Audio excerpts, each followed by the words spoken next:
Lagu Tok T.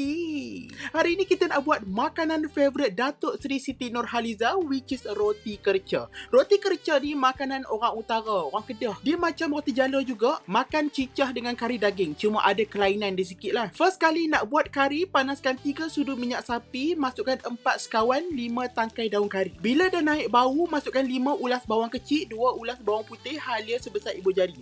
3 bahan ni aku dah hiris dan tumis sampai dia layu. Masukkan 2 paket kecil serbuk kari dengan sedikit air sebab tak nak bagi dia hangit. Kacau sekejap and aku masukkan 2 biji kentang yang dah didadukan. And then untuk roti kerca ni kita tak pakai daging seketul-seketul itu. Dia pakai daging kisak untuk kari daging. Hancur-hancurkan daging ni. Kalau rasa kering boleh tambah sikit air. Next, tuangkan 1 kotak kecil santan and then boleh season dengan gula, garam. And bahan paling penting, masukkan 6 sudu tomato puri. Sedap juga kari kalau letak tomato puri ni. Selalu aku letak asam jawa je. Settle untuk kari daging. Next, kita akan buat dia punya roti kerca. Yang ni sangatlah senang. Pakai 5 bahan and pakai blender je. Masukkan 3 cawan tepung gandum, 3 biji telur, 1 sudu kecil garam dengan 3,5 cawan air. Blendkan bahan-bahan ni pakai blender senang. Korang akan dapat tekstur smooth je.